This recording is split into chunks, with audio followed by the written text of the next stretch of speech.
দর্শক, এগুলো হচ্ছে সুন্দরবনের সেই বিখ্যাত গোলপাতা। দেখুন, প্রথমবারের মতো আমি দেখছি।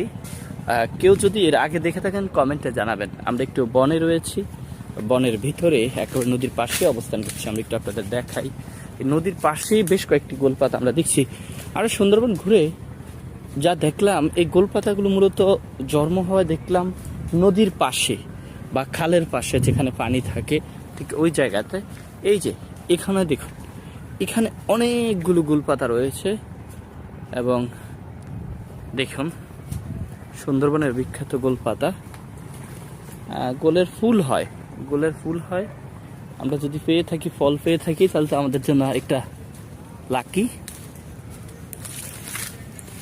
দেখুন, হ্যাঁ, এগুলো হচ্ছে সুন্দরবনের সেই বিখ্যাত গোল গাছ। আমরা আপনাদেরকে সুন্দরবন